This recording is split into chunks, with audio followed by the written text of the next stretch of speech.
حضرة القاضي، نعم.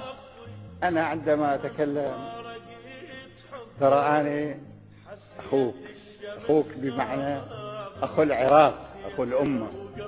عندي الإعدام وقندرة أي عراقي، ما خاف من الإعدام ولا خاف من أبما بالكون، فتعرفوني ما حد يشرح تاريخي من 59 إلى اليوم. فأنا أدري هنالك ضغط عليك. هل عندك سؤال محدد؟ نعم راح أسأل، وأنا خدمتكم 30 سنة. نحن أمام قضية جنائية، إذا عندك أسئلة أو مداخلة في هذا الموضوع. ضيني مجال لا تقاطعني عن نفسي، أنا دافع عنكم.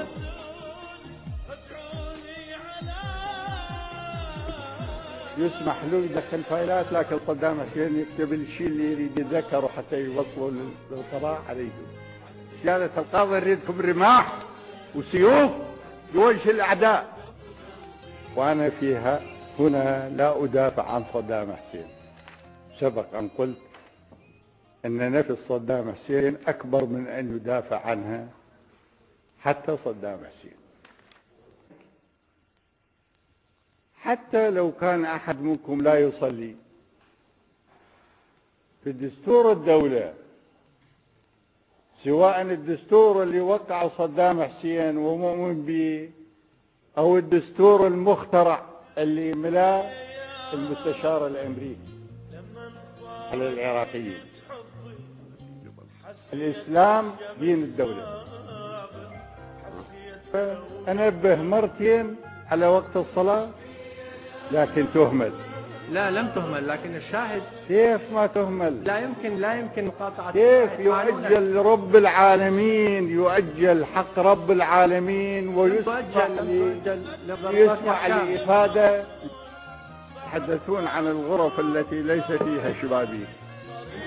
في الجلسة السابقة مو حتى أحرج ولا حتى أحرج أحد، طلبت انه احد يجي يشوف الغرف اللي مسجونين بيها الان في الديمقراطيه الامريكيه.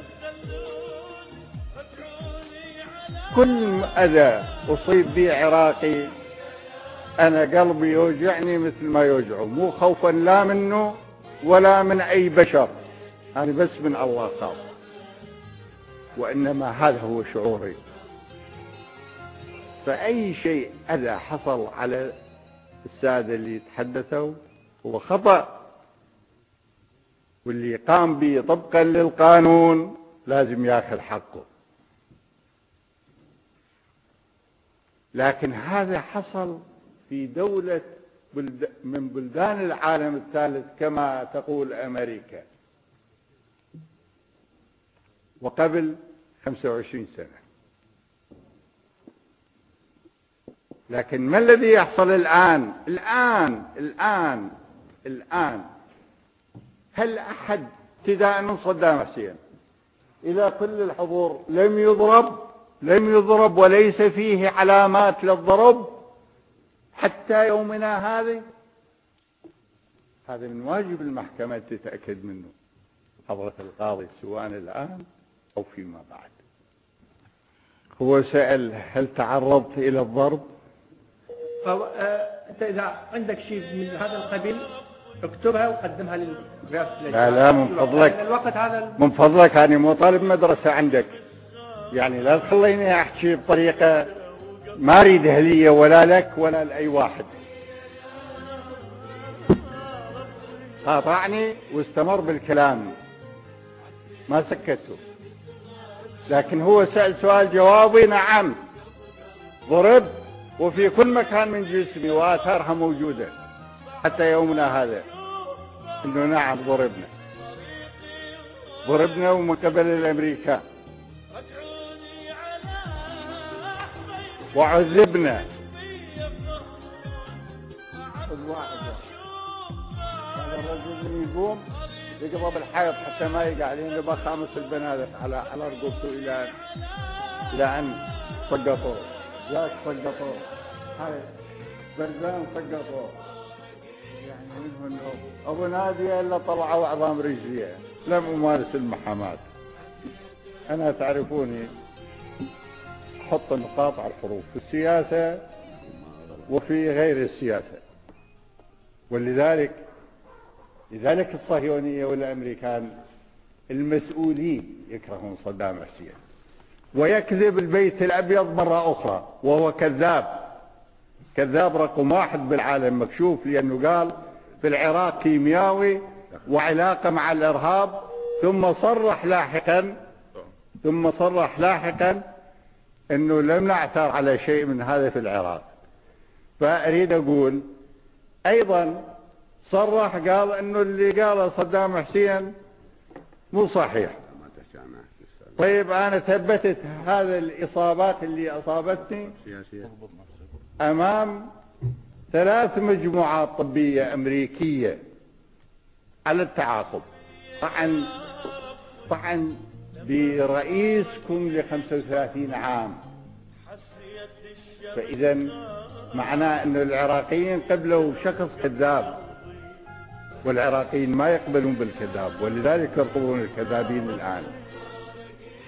لكن صدام حسين في الديمقراطية الأمريكية التي فضحت هنا في العراق العظيم، ساعته حرم عليه يلبسها. هاي مو ساعتي، الساعة اللي كانت بيدي نصوها سرقوها من وقتها، ما في ساعة ثانية. بنتي حد بناتي اللي شردوا أهدت لأبوها ساعة، فهاي الساعة منعوها على صدام حسين يلبسها حتى بس تقارنوا. والدشداشة اللي كانت عليه شقوها طوليا، حتى في نظرهم أنهم يسيئون إلى صدام حسين، يصغرون من شخصيته.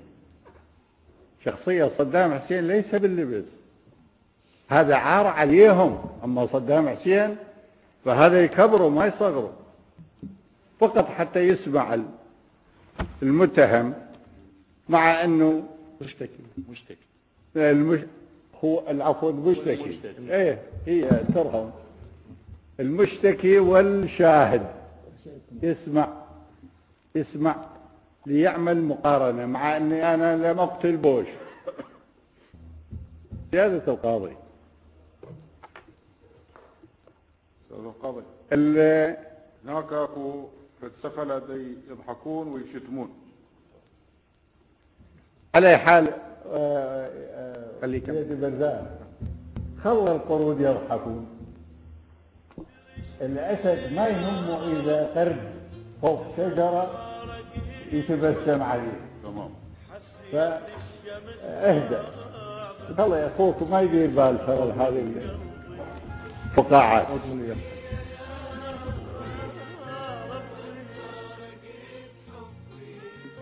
السيد أحدهم أظن سيد المهنة بالادعاء سمى حزبنا العظيم بالدموي، وصفه بالدموي. فالذي يوصف حزبي وأنا من سر قائده، أنا أعتز إني قائد الشعب. أنا لا يهمني أن يأتي بيريز حيشاك أنت، وحيش من هو يتناقض معه، أن يجلس هنا ويحاكمني ووزع علي قولة المصريين وعلى كيان الهزيل. أو لو يجي بوش ويقعد هنا ويحاكمني ما يهمني، طز عليه وعلى كرسيه وعلى أبوه الذي